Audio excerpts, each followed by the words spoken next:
பெரியவர்களே, தாய்மார்களே, ஒரு அற்புதமான மாலை நேரத்தில் நம்முடைய அருமை அண்ணன் வேலுமணி அவர்கள் மீது ஒரு பெரும் மதிப்பும் மரியாதையும் வைத்து தமிழகத்தில் எத்தனையோ இடத்துல பாரதிய ஜனதா கட்சியினுடைய தெருமுனை பிரச்சார கூட்டம் நடத்தப்பட்டிருந்தாலும் 22,530 இடத்தில் நடந்திருந்தாலும் கூட எங்கேயும் இவ்வளவு பெரிய அளவுல நம்முடைய தாய்மார்கள் சகோதரிகள் வந்து நான் பார்த்தது கிடையாதுங்க. இந்த அளவுக்கு நீங்க வந்திருக்கிறீங்கன்னா உங்களுடைய சட்டமன்ற உறுப்பினர், முன்னாள் அமைச்சர், ஏழை பங்காளர், அற்புதமான ஒரு பண்பாளர், உங்களோடு தொடர்ந்து சட்டமன்ற உறுப்பினராக 3 முறை இதே இடத்துல போட்டியிட்டு வெற்றி பெற்று 4வது முறையும் கூட மிகப்பெரிய வாக்கு வித்தியாசத்தில் அவரை வெற்றி பெற செய்ய வேண்டும் என்கின்ற உங்களுடைய எண்ண வெளிப்பாடு இங்கே தெரிகிறது அன்பு சொந்தங்கள். அது மட்டும் இல்ல, நம்முடைய அண்ணன் அவர்கள் சொன்னது போல தொடர்ந்து அனைத்து இந்திய அண்ணா திராவிட முன்னேற்ற கழகத்தினுடைய கோட்டையாக ஏழை மக்கள் பெரிதும் நம்பிக்கை வைக்கக்கூடிய ஒரு பகுதியாக இங்கே இருந்து கொண்டிருக்கின்றீர்கள். அதனாலதான் மாரியம்மன் திடல்ல ஒரு தெருமுனை பிரச்சார கூட்டத்திற்கு இவ்வளவு பெரிய அளவுல எல்லோரும் சாயந்தரம் எவ்வளவு வேலை இருந்தாலும் கூட அதெல்லாம் விட்டுட்டு வந்திருக்கிறீங்க. அதற்காக உங்களுடைய பாதத்தை தொட்டு வணங்கி எங்களுடைய நன்றிகளையும் கூட இந்த நேரத்தில் தெரிவித்துக் கொள்கின்றோம். அதே போல அனைத்து இந்திய அண்ணா திராவிட முன்னேற்ற கழகத்தினுடைய அந்த பகுதியினுடைய மாவட்ட துணை செயலாளர் அருமையண்ணன் செல்வதுரை அவர்கள், கட்சியினுடைய மூத்த தலைவர் அவர்கள் என்னோடு இருக்கின்றார்கள்.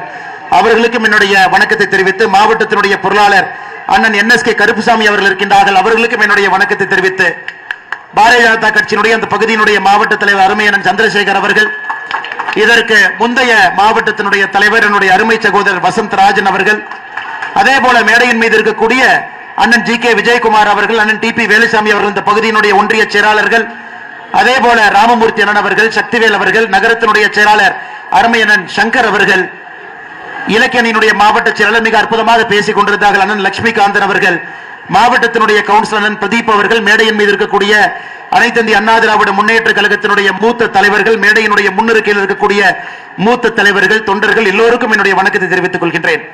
அதே போல பாரதிய ஜனதா கட்சியில் இணைந்திருக்கக்கூடிய முன்னாள் சட்டமன்ற உறுப்பினர் அண்ணன் சின்ராஜ் அவர்கள், அம்மா மக்கள் முன்னேற்ற கழகத்தினுடைய மாவட்டத்தினுடைய செயலாளர் அண்ணன் SR சதீஷ்குமார் அவர்கள் இருக்கின்றார்கள், அவர்களுக்கும் என்னுடைய வணக்கத்தை தெரிவித்து, ராஜகோபால் அண்ணன் சுந்தர்ராஜ் அவர்கள் பேச்சாளர் இருக்கின்றார்கள், அவர்களுக்கும் என்னுடைய வணக்கத்தை தெரிவித்து, பாரதிய ஜனதா கட்சியினுடைய சட்டமன்றத்தினுடைய அமைப்பாளர் அண்ணன் மாரிமுத்து அவர்கள், இணை அமைப்பாளர் கரு முத்தண்ணன் அவர்கள், மண்டல் தலைவர் அண்ணன் சம்பத்குமார் அவர்கள், கதிர்வேல் அவர்கள், பெரியதா அவர்கள், சவுந்தரராஜன் அவர்கள், வெள்ளியங்கரி அவர்கள், பாஸ்கரன் அவர்கள், ஜெயபிரகாஷ் அவர்கள், செந்தில் அவர்கள் மிகச் சிறப்பாக நம்ம எல்லாம் இந்த பகுதியில் ஒருங்கிணைத்து இந்த கூட்டம் நடப்பதற்கு ஒரு முக்கிய காரணமாக இருக்கக்கூடிய அண்ணன் குழந்தைவேல் அவர்கள், மேடையின் மீது இருக்கக்கூடிய எல்லா பாரதிய ஜனதா கட்சியினுடைய அருமை தலைவர்கள், தொண்டர்கள் எல்லோருக்கும் என்னுடைய மாலை வணக்கத்தை தெரிவித்துக் கொள்கின்றேன். அருமை சொந்தங்களே, அண்ணன் SP வேலுமணி அவர்கள் பேசும் பொழுது எதற்காக திராவிட முன்னேற்ற கழகத்தினுடைய ஆட்சி தூக்கி எறியப்பட்டு நம்முடைய தேசிய ஜனநாயக கூட்டணியினுடைய ஆட்சி இங்க வரணும், அனைத்து இந்திய அண்ணா திராவிட முன்னேற்ற கழகத்தினுடைய ஆட்சி வரணும், அண்ணன் எடப்பாடி பழனிசாமி அவர்கள் எதற்காக நம்முடைய முதலமைச்சராக வர வேண்டும் என்று சொன்னார். நான் இப்ப சொல்றது உங்களுக்கு கொஞ்சம் வேதனையா இருந்தாலும் கூட நான் சொல்லணும்னு நினைக்கிறேங்க அம்மா. ஏன்னா தாய்மார்கள் இருக்கிறீங்க. 10ஆம் தேதிங்கிறது என்னங்க அம்மா, இன்னிலிருந்து 3 நாளைக்கு முன்னாடி விளாத்திக்குளம், தூத்துக்குடி பகுதியில் விளாத்திக்குளத்துல ஒரு குழந்தை 12வது பரீட்சை எழுதிட்டு வீட்டுக்கு வராங்க. ஒரு ஏழை குழந்தை, அம்மா கூலி வேலைக்கு போறாங்க. அந்த பாப்பாவுடைய பெயர் 17 வயசு இருக்கிறனால இப்ப பேர் சொல்லக்கூடாதுங்க, அது ஒரு குற்றமாயிரும். ஒரு பாப்பாக்கு ஒரு பேர். 10ஆவதுல அந்த பாப்பா 500க்கு 495 மதிப்பெண் வாங்கின பாப்பா. 500க்கு 495. ஒரு ஏழை குடும்பத்தினுடைய பாப்பா வீட்டிலிருந்து டாய்லெட் இல்ல ஒரு வயக்காட்டுக்கு போறாங்க. 6:30 மணிக்கு போறாங்க, 8:30 மணி வரைக்கும் அந்த பாப்பாவை காணோம். அப்பா அம்மா எல்லாம் தொலைட்டு போறாங்க, அந்த பாப்பாவை காணா. 9 மணிக்கு காவல் நிலையத்துக்கு போறாங்க. விளாத்திக்குளம் பக்கத்துல ஒரு காவல் நிலையத்துக்கு. காவல் ஆய்வாளர், நான் கேஸ் எடுத்துக்க மாட்டேங்கம்மா, மகளிர் காவல் நிலையத்துக்கு போங்கிறாங்க. நைட்டு ஃபுல்லா தொலை வராங்க, அந்த குழந்தைய காணா. அடுத்த நாள் காலையில விளாத்திக்குளத்தில் இருக்கக்கூடிய அனைத்து மகளிர் காவல் நிலையத்துக்கு போறாங்க. அங்க இருக்கக்கூடிய காவல் ஆய்வாளர் என்ன சொல்றாருன்னா, உன் பொண்ணு யாரு கூடயாச்சும் ஓடி போயிருக்கும், போய் நல்லா தொலைவிட்டு வா அப்படின்னு. யாருகிட்ட? தாய் கிட்டீங்க. கேட்கக்கூடாத வார்த்தை, ஒரு தாய் கேட்கக்கூடாத வார்த்தை. மறுபடியும் வர்றாங்க, மத்தியானம் வரைக்கும் தொலாவுறாங்க. மத்தியானம் 1:30 மணிக்கு அந்த பாப்பா காணாம போனது 10ஆம் தேதி சாயந்தரம் 6:30 மணிக்கு 11ஆம் தேதி மத்தியானம் 1:30 மணிக்கு எங்க இதற்கு முன்னாடி தொலாவினாங்களோ வயல்வெளி பகுதியில் அந்த பாப்பா பாலியல் துன்புறுத்தப்பட்டு கழுத்து நெரிக்கப்பட்டு கொலை செய்து கயவர்கள் தூக்கி வீசிட்டு போயிட்டாங்க. திராவிட முன்னேற்ற கழகத்தினுடைய ஆட்சி எதற்காக தூக்கி எறியப்பட வேண்டும் என்று பல சம்பவங்களை சொன்னா கூட இந்த ஒரு சம்பவங்கம்மா, ஒரு பானை சோறுக்கு ஒரு சோறு பதம் என்பது போல, ஒரு ஏழை குடும்பத்தில் பிறந்த ஒரு குழந்தை படிப்பினால் மட்டும்தான் மேல வர முடியுங்க, வேற எதனாலே வர முடியாது. அந்த குழந்தைக்கு கஷ்டப்பட்டு படிக்க வைக்கிறாங்க. 500க்கு 495, இதை விட மார்க் வாங்க முடியுமா நீங்க சொல்லுங்க? 12வது பரீட்சை எழுதுறாங்க, வீட்டுல டாய்லெட் இல்ல, வெளியே போறாங்க. அங்க இருக்கக்கூடிய காவல்துறை அதிகாரிகள் கம்ப்ளைண்ட் கொடுத்த உடனே அதை வாங்கி ஒரு 7:30 மணிக்கு அந்த ஊரை சுத்தி தொலாவி பக்கத்து ஊர்ல தொலாவுனா இது நடந்திருக்குமா? அவங்களை அலக்கழிச்சு அடுத்த விழாத்துக்குள்ள மகளிர் காவல் நிலையத்துக்கு போய் அங்க அவமானப்படுத்தி 1:30 மணிக்கு சடல தடுத்திருக்கிறாங்க. ஆறுதல் சொல்றதுக்கு திமுக காரங்க போறாங்க, ஊருக்குள்ளேயே விடல. கனிமொழி அவர்கள் சென்றிருக்கின்றார்கள் என்று ஊருக்குள்ளேயே வராதீங்கட்டாங்க. இன்னைக்கு பட்டி தொட்டி எல்லாம் பெண்களுக்கு இருக்கக்கூடிய மிகப்பெரிய பிரச்சனை, யாருமே நிம்மதியா வீட்டுல தூங்க முடியலங்க, நடந்து போக முடியல, யாருக்குமே எங்கேயுமே உயிர் பயம் இருக்கு. நீ குழந்தை அந்த மாதிரி கொண்டு பண்ணிருக்காங்க. இந்த மாதிரி சொல்லிக்கிட்டே போலாங்க. கிருஷ்ணகிரியில 2.5 வயசு குழந்தை பாலியல் வன்கொடுமை பண்ணி துன்புறுத்தி கொண்டிருக்கின்றார்கள். யாருன்னா திமுக பொறுப்பில் இருக்கக்கூடிய ஒரு நபர். அருமை சொந்தங்களே, அதனாலதான் நம்முடைய பிரதமர் அவர்கள் சமீபத்தில் சொன்னாங்க, புரட்சி தலைவி அம்மா அவர்கள் ஆட்சியில் இருக்கும் பொழுது பெண்களுக்கு எதிரான குற்றத்தை யாராச்சும் செஞ்சாங்கன்னா அவர்கள் இருக்க முடியுமா அப்படின்னு ஒரு கேள்வியை வச்சாங்க. அது புரட்சி தலைவி அம்மாவுடைய பிறந்த நாள்ல பாரத பிரதமர் அவர்கள் சொன்னார்கள், அப்படிப்பட்ட தமிழகத்தில் இன்னைக்கு திராவிட முன்னேற்ற கழகத்தினுடைய ஆட்சியில ஒரு குழந்தை, பெண் குழந்தையா இருக்கட்டும், தாய்மாரா இருக்கட்டும், மூதாட்டியா இருக்கட்டும், 65 வயது 75 வயது மூதாட்டியா இருக்கட்டும், யாருக்குமே பாதுகாப்பு இல்லாத ஒரு தமிழகம். இந்த ஒரே ஒரு காரணத்திற்காக நீங்க திராவிட முன்னேற்ற கழகத்தை ஆட்சியிலிருந்து தூக்கி போட வேண்டிய கட்டாயம் நமக்கு இருக்குதுங்க. அம்மா அண்ணன் எடப்பாடி பழனிசாமி அவர்கள் நல்ல அனுபவம், முதலமைச்சராக அனுபவம், சட்டமன்ற உறுப்பினராக அனுபவம், ஏழை மக்களோடு சேர்ந்து பழகிய ஒரு அனுபவம், விவசாய குடும்பத்தில் பிறந்த ஒரு அனுபவம், சின்ன ஒரு கிராமத்தில் பிறந்து இன்னைக்கு ஒரு மிகப்பெரிய கட்சியினுடைய பொதுச் செயலராக இருக்கக்கூடிய அனுபவம். அரசியல்ல ஒரு பொறுப்புக்கு வர்றவங்க, அதிகாரத்துக்கு வர்றவங்க இப்படித்தான் இருக்கணும்னு நினைப்போம். நம்மள மாதிரி இருக்கணும், நம்ம பிரச்சனையை புரிஞ்சுக்கணும், நம்மளைய பார்த்தாலே என்னன்னு உங்களுக்கு தெரியணும். தங்க தட்டுல சாப்பிட்டு கூடாது, தங்க ஸ்பூன்ல சாப்பிட்டு கூடாது, காலையில 11 மணிக்கு எந்திரிச்சிருக்க கூடாது, தோட்டத்துல வேலை செஞ்சிருக்கணும். அவர்கள் நம்முடைய தலைவராக வந்தால் நம் பிரச்சனை தெரியும் என்று நினைப்போம். இன்னைக்கு அந்த மாதிரி ஒரு தலைவர் நமக்கு இருக்கிறாங்க. முதலமைச்சர் வேட்பாளர் நம் முன்னால் இருக்கின்றார்கள். நீங்க எதுவுமே யோசிக்கிறதுக்கு ஒண்ணுமே இல்லைங்க.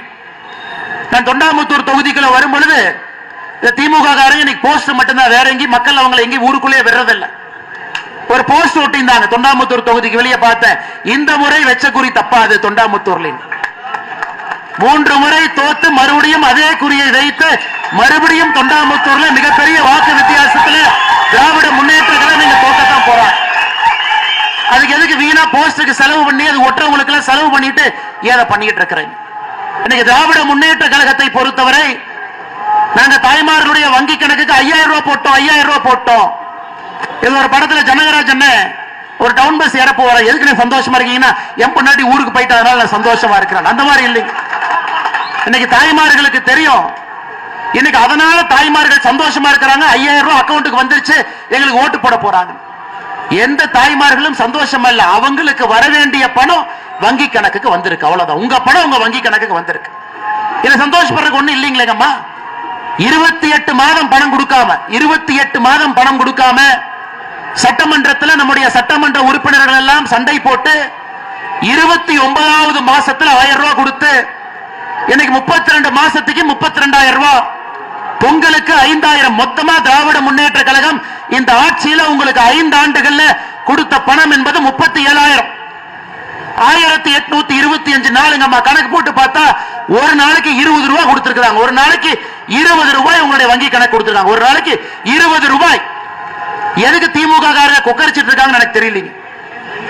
ஆனா இன்னைக்கு 28 மாதமும் வர வேண்டிய பணம் வரல. அண்ணன் எடப்பாடி பழனிசாமி அவர்கள் சொன்னது போல நாம் ஆட்சிக்கு வந்தவுடன் 1,30,00,000 தாய்மார்களுக்கு ஏன் இன்னும் அதிகமாக, நிறைய தாய்மார்கள் அவங்க சேர்த்தவே இல்லை, அவர்களுக்கு 1000 ரூபாயிலிருந்து 2000 ரூபாயாக உயர்த்தப்படும் என்கின்ற தேர்தல் வாக்குறுதி. அது மட்டும் இல்லைங்கம்மா, 5 வருஷமா கஷ்டப்பட்டீங்க. கரண்ட் பில்லு கட்டாத பில்லே கிடையாது. பால் பில்லு, சொத்து வரி என்னென்ன இருக்குதோ எல்லாத்தையும் புடுங்கி பிசைந்திருக்கின்றார்கள். அதனால் ஒரு குடும்பத்திற்கும் ஆட்சிக்கு வந்தவுடன் தேசிய ஜனநாயக கூட்டணி நம்ம தேர்தலில் வெற்றி பெற்று ஆட்சிக்கு வந்தவுடன் முதல் நாள் நம்முடைய தாய்மார்களுக்கு வங்கி கணக்குக்கு 10,000 ரூபாய் உங்களுடைய வங்கி கணக்குக்கு வர இருக்கு. எனக்கு புரியலைங்க, திமுக காரங்க எந்த உலகத்தில் வாழ்ந்து கொண்டிருக்கின்றார்கள்? 5000 ரூபாய் கொடுத்துட்டோம், அதனால தாய்மார்கள் ஓட்டு போடுவாங்க. தாய்மார்களுக்கு வர வேண்டிய பணத்தை அதுவும் சரியாக கொடுக்காம பாதி பணத்தை கொடுத்துட்டு 5 வருடத்தில் 1825 நாள்ல ஒரு நாளைக்கு 20 ரூபாய் கொடுத்துட்டு தாய்மார்களுக்கு எதிராக சட்டம் ஒழுங்கு சீர்குலைத்து 17 வயசு இருக்கக்கூடிய குழந்தை பாலியல் வன்கொடுமையில துன்புறுத்தப்பட்டு இறந்து, 2.5 வயசு குழந்தை கிருஷ்ணகிரியில இறந்து, கோயம்புத்தூர்ல விமான நிலையத்துக்கு பக்கத்துல ஒரு கல்லூரியில படிக்கக்கூடிய குழந்தைக்கு பாலியல் தொந்தரவு கொடுத்து எப்படிப்பட்ட ஆட்சியை நடத்திக்கிட்டு இருக்கிறாங்க. அருமை சொந்தங்களே, இந்த முறை எந்த காரணத்திற்கும் கூட நீங்க தொண்டாமுத்தூர்ல கண்டிப்பா திமுக அந்த தொகுதி பக்கமே நீங்க விட போறது இல்ல. இருந்தும் நாம பொதுப்படையாக சொல்லுகின்றோம், தமிழகத்தில் 234 தொகுதியிலும் நாம திராவிட முன்னேற்ற கழகத்துக்கு எங்கேயாச்சும் ஓட்டு போட்டுட்டோம்னா நம்முடைய தலையின் மீது நாமே மண்ணை அள்ளி போடுவது போல் ஆகிவிடும். நல்லா இருக்கக்கூடிய குடும்பத்தை நாமளே கெடுத்த மாதிரி ஆயிருங்க. அதனால் நம்முடைய தாய்மார்கள் சகோதரிகள் எப்பவுமே இவங்க தான், தாய்மார்கள் தான் அரசியல் திசையை மாத்துவாங்க, அரசியல் களத்தை மாத்துவாங்க. யார் ஆட்சிக்கு வர முடியும் என்கின்ற தீர்மானத்தை தாய்மார்கள் முதல்ல எழுதுவாங்க. ஏழை தாயா இருக்கலாம், கூலி வேலை செய்யக்கூடிய தாயா இருக்கலாம், 100 நாள் வேலை வாய்ப்புக்கு செல்லக்கூடிய தாயா இருக்கலாம். நீங்க தீர்மானம் பண்ணிட்டீங்க, இந்த முறை நமக்கு திராவிட முன்னேற்ற கழகத்தினுடைய ஆட்சி வேண்டாம். பொய்யா பேசுறாங்க, அந்த பொய்யை சரி செய்வதற்கு நமக்கு நேரம் போயிடும். ஆட்சிக்கு வந்துட்டா 100 நாள் வேலை வாய்ப்பு திட்டத்தை நிறுத்தி விடுவார். சகோதரி, உங்களுக்கு தெரியும், மோடி ஐயா பாராளுமன்றத்தில் 1 மாதத்திற்கு முன்பு சொல்லி இருக்கின்றார்கள், இன்றையிலிருந்து 100 நாள் வேலை வாய்ப்பு திட்டம் என்பது இந்தியா முழுவதுமே 125 நாளாக உயர்த்தி இருக்கின்றார்கள் மோடி ஐயா. இப்ப எடப்பாடி என்ன இன்னும் ஒரு படி மேல. நாம ஆட்சிக்கு வந்தவுடன் தமிழகத்தில் 125 நாளாக மத்திய அரசு அறிவித்த 100 நாள் வேலை வாய்ப்பு திட்டத்தை 150 நாட்களாக நாம் உயர்த்திருக்கின்றோம். எல்லோருக்கும் எல்லாம் என்கின்ற அடிப்படையில் நம்முடைய தேர்தல் வாக்குறுதியா இருக்கட்டுங்க, நம் மக்களுக்கு செய்யக்கூடிய பணிகளாக இருக்கட்டும், நம் மக்களை பார்த்துக் கொள்ளக்கூடிய விதமாக இருக்கட்டும், எல்லா மக்களையும் அரவணைத்து எடுத்துச் செல்ல வேண்டும் என்று நினைக்கின்றோம். தமிழகத்தில் இருக்கக்கூடிய நாம் எல்லோரும் ஒரே குடும்பம். திராவிட முன்னேற்ற கழகத்தை பொறுத்தவரை அவங்களுக்கு ஒரே ஒரு குடும்பம், அது சபரீஷன் அவருடைய குடும்பம், உதயநிதி ஸ்டாலினுடைய குடும்பம், வேற யாரும் அவங்க குடும்பம் கிடையாது. அதனால அருமை சொந்தங்களே, என்ன நம்மளை ஏமாத்த பார்த்தாலும், என்ன பொய்யை சொன்னாலும், எந்தவித அபாண்டமான குற்றச்சாட்டை வைத்தாலும் நாம் ஒரு அணியில் இருக்க வேண்டும். அது நம்முடைய அணி, அது நல்லவர்களுக்கான அணி, அது தமிழ்நாட்டுக்கான அணி, அது தேசிய ஜனநாயக கூட்டணியினுடைய அணி. அருமை சொந்தங்கள், அது மட்டும் இல்லைங்கம்மா, சமீபத்தில் அனைத்து இந்திய அண்ணா திராவிட முன்னேற்ற கழகத்தினுடைய ஐடி விங் செயலாளர் தம்பி ஒரு வீடியோ எடுத்து போட்டிருந்தார். அந்த வீடியோ நானும் முகநூல் எடுத்து போட்டேங்கம்மா.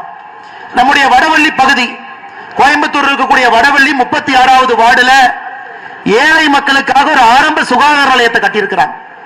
ஆரம்ப சுகாதார நிலையம். அந்த ஆரம்ப சுகாதார நிலையத்தில் வாரத்துக்கு 2 நாள் கர்ப்பிணி பெண்களுக்கு உதவி பண்ணணும், வாரத்துக்கு 2 நாள் சின்ன குழந்தைங்களுக்கு ஊசி போடுறதுக்கான ஒரு மையம். ஒரு திமுக காரன் குடும்பமா உள்ள போய் தங்கிட்டான். அதிமுக காரங்க வீடியோ எடுத்து போட்டாங்க. வடவள்ளியில 36வது வார்டுல பாருங்க, ஒரு திமுக பொறியாளர் அணி துணை அமைப்பாளர் ஷாம் சுந்தர் போய் தங்கி இருக்கிறார்.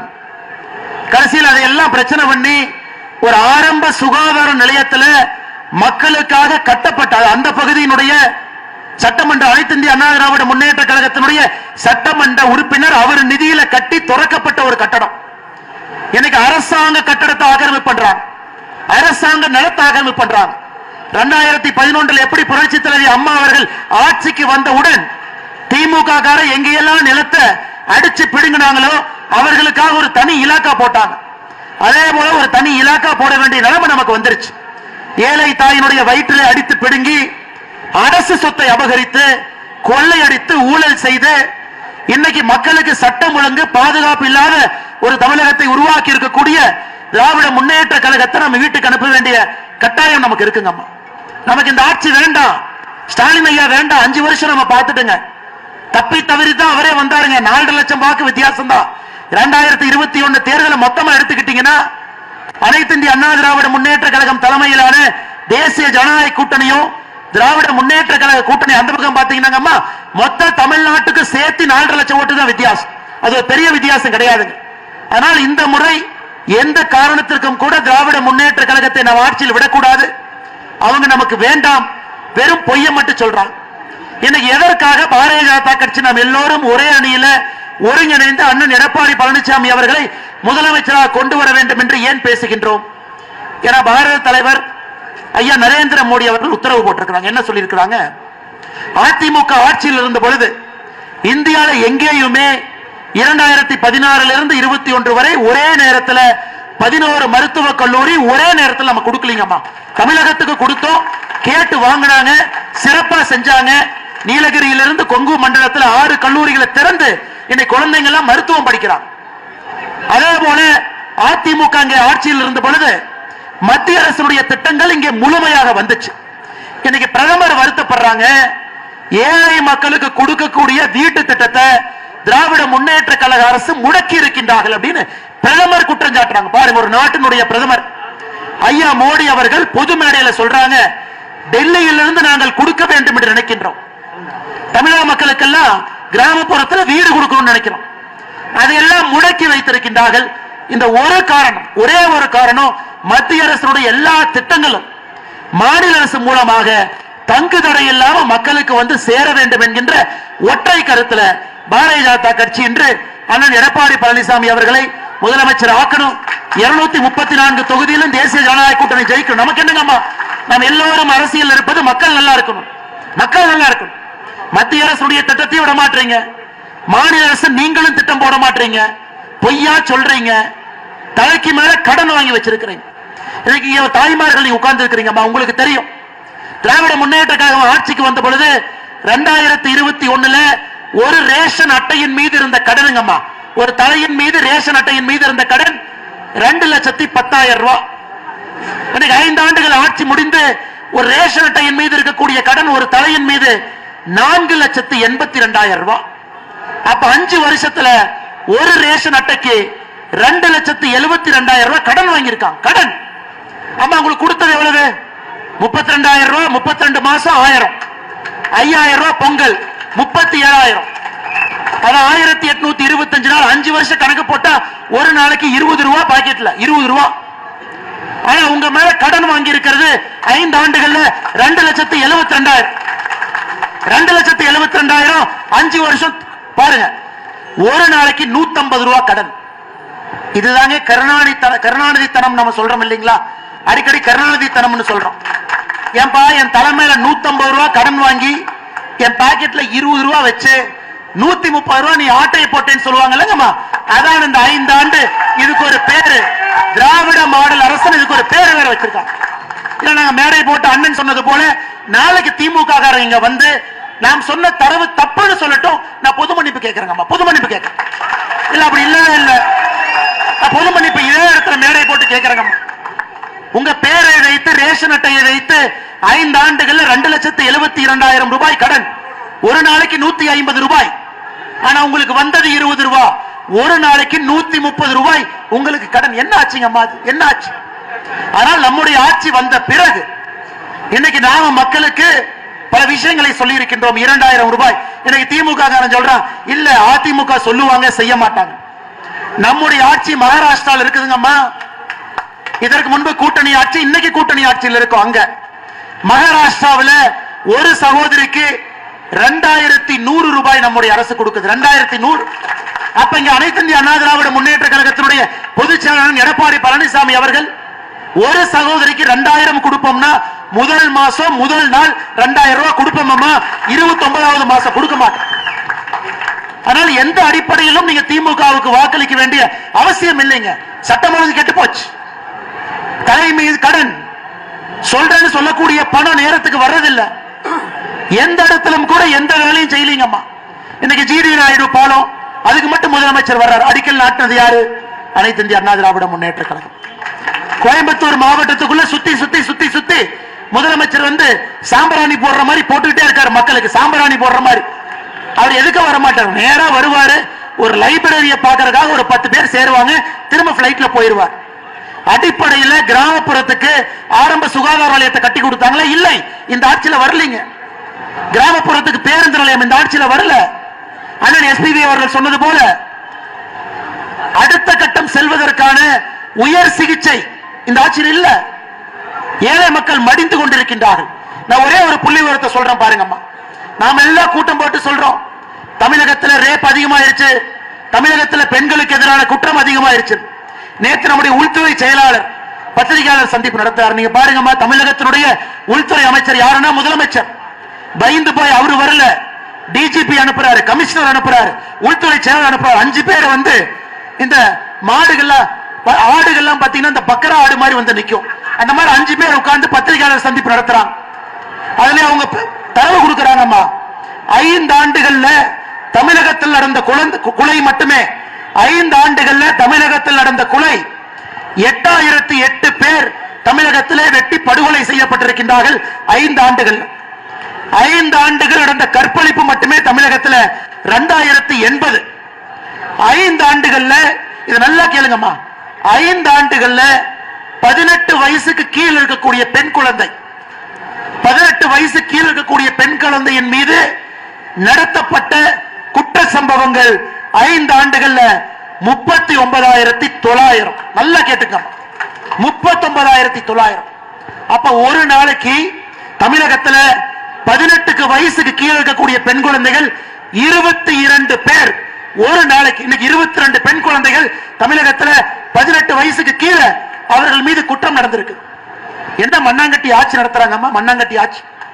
39,900 பெண் குழந்தைகள் 18 வயசு கீழே. நான் சொல்லிங்கம்மா, நேற்று உள்துறை செயலாளர் அவர் நடத்திய பத்திரிகையாளர் சந்திப்புல கொடுத்த பேட்டி நான் சொல்றேன். எந்த காரணத்திற்கும் திராவிட முன்னேற்ற கழகம் தமிழகத்தில் திரும்ப ஆட்சிக்கு வரக்கூடாதுங்கம்மா.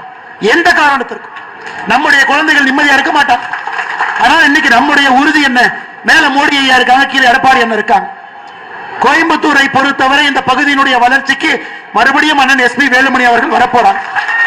நம்முடைய நோக்கம் என்னடாமா, கோயம்புத்தூர் இந்த 5 ஆண்டுகள், கோயம்புத்தூர் 5 ஆண்டுகள்ல எஸ்பி வேலுமணி என்ன ஒரு சின்ன தப்புட்டார். 2021 என்ன பண்ணாருங்க, 10க்கு 10 ஜெயிச்சார். 10க்கு 10.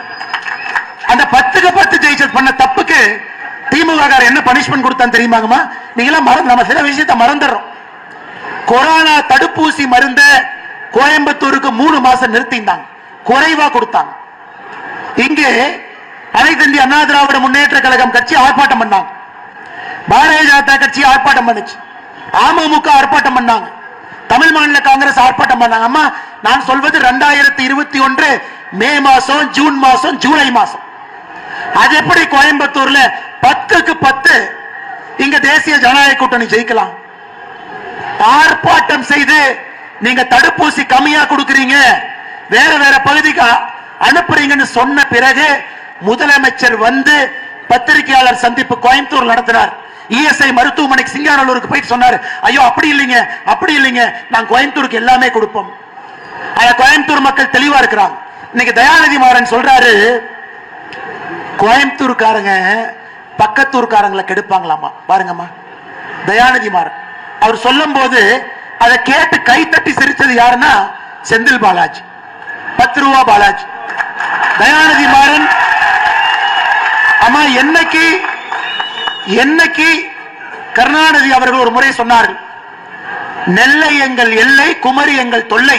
அதாவது திருநெல்வேலி வரைக்கும் தான், கன்னியாகுமரிக்குள்ள நாங்க போக மாட்டோம். அன்றையிலிருந்து கன்னியாகுமரி திராவிட முன்னேற்ற கழகத்துக்கு இல்லை, அது காங்கிரஸ் கிட்ட இருக்கும், வேற கட்சி கிட்ட இருக்கும். நெல்லை எங்கள் எல்லை, குமரி எங்கள் தொல்லைனார். அன்னையோட கன்னியாகுமரி வெளியே போயிடுச்சு. திமுக காரன் ஓட்டு போட மாட்டேன். இன்னைக்கு தயாநிதி மாறன் சொல்லுகின்றார், கோயம்புத்தூர்காரங்க குசும்காரங்க பக்கத்தூர்காரங்களை கெடுப்பாங்க. கோயம்புத்தூர்காரர்கள் அவர்களும் வாழ்வார்கள், வெளியே இருந்து யார் வருகின்றார்களோ அவர்களையும் வாழ வைப்பார்கள் இந்த மண்ணிற்காக. அதற்கு நானே ஒரு உதாரணம். 2002 இந்த ஊருக்கு படிப்பதற்காக வந்த 23 ஆண்டுகளுக்கு முன்பு பொறியியல் படிப்பதற்காக இதே ஊரில் திருமணமும் செய்து கொண்டேன். கோயம்புத்தூரை பொறுத்தவரை அவர்களும் நன்றாக இருப்பார்கள், அடுத்தவர்களுக்கும் ஒரு வாய்ப்பு கொடுத்து வளர வைப்பார். இன்னைக்கு அந்த கட்சி எங்க வெல்லாமா? இப்படி சொல்றவங்களை வெல்லாமா? அதனால் நீங்கள் தயாநிதி மாறன் அவராக இருக்கட்டும், செந்தில் பாலாஜியாக இருக்கட்டும், இந்த ஊரினுடைய தன்மை ரொம்ப மரியாதை கொடுக்கிறவங்க கோயம்புத்தூர்காரங்க. ஒரு அடி அடிச்சா கூட ஏனுங்க அடிக்கிறீங்க அப்படிம்பாங்க, ஏனுங்க அடிக்கிறீங்க. அந்த அளவுக்கு மரியாதை தெரிந்த கோயம்புத்தூர்காரங்களுக்கு மரியாதை கொடுக்க தெரியாத திராவிட முன்னேற்ற கழகம் எப்பவும் வேண்டாம். மறுபடியும் இந்த முறை இந்த பகுதியில் 10க்கு 10 மறுபடியும் அண்ணன் வேலுமணி அவர்கள் போன முறை 10க்கு 10, இந்த முறை 10க்கு 10 நம்முடைய ஆட்சி. ஒரு பெரிய பொறுப்புல மாரியம்மனுடைய அருள் அண்ணன் எஸ்பி வேலுமணி அவர்கள் இந்த பகுதிக்கு மறுபடியும் வரட்டும். எங்களுக்கு தேவையெல்லாம் கோயம்புத்தூருடைய பெருமை உயரட்டும், கோயம்புத்தூர் வளரட்டும், அது எங்களுக்கு போதும். அதுக்காக மட்டும் நாங்கள் உழைத்துக் கொண்டிருக்கின்றோம். அருமை சொந்தங்களே, மறந்தும் இருந்து விடாதீர்கள், இருந்தும் மறந்து விடாதீர்கள். தேர்தல் எப்ப வேணாலும் வரப்போகுது. இந்த தொகுதியில நீங்க ரெட்டலைக்கு வாக்களிக்க போறீங்க. எங்கெல்லாம் தேசிய ஜனநாயக கூட்டணி இருக்குதோ அந்தந்த கட்சியினுடைய சின்னத்திற்கு, பாரதிய ஜனதா கட்சிக்கு தாமரையில் நினைக்க போறீங்க, அமமுக இருக்கிறாங்க குக்கர்ல போட போறீங்க, தமிழ் மாநில காங்கிரஸ் இருக்கிறாங்க சைக்கிள் சின்னத்தில் போட போறீங்க. கூட்டணி கட்சி மிக முக்கியமாக இந்த தொகுதியில ஒரு வரலாறு காணாத வெற்றி. எப்ப போஸ்ட் அடிச்சு இந்த முறை குறி தப்பாதன போஸ்ட் அடிக்கிறானோ வரலாறு காணாத வெற்றியை தொண்டாமுத்தூர்ல நீங்கள் அளிப்பீர்கள் என்கின்ற முழு நம்பிக்கையோடு தெருமுனை பிரச்சார கூட்டத்திற்கு வந்திருக்கக்கூடிய எல்லா முன்னறிக்கையில் இருக்கக்கூடிய பெரியவர்கள், இந்த கட்சியினுடைய மூத்தவர்கள், எல்லா நம்முடைய தாய்மார்கள், அம்மா நாம வந்தோம்னா 100 நாள் வேலை வாய்ப்பு 150 நாள் என்பதை நீங்கள் மறந்து விடாதீர்கள். நிச்சயமாக உங்களோடு அண்ணன் எடப்பாடி பழனிசாமி அவர்கள் இருப்பார்கள் என்கின்ற ஒரு நம்பிக்கையை உங்களுக்கு அளித்து தேசிய ஜனநாயக கூட்டணிக்கு நீங்கள் வாக்களிக்க வேண்டும் என்கின்ற ஒரு வேண்டுகோளை உங்களுடைய பாதத்தை தொட்டு வணங்கி இந்த நேரத்தில் வைக்க விரும்புகின்றோம். நன்றி, வணக்கம் அம்மா.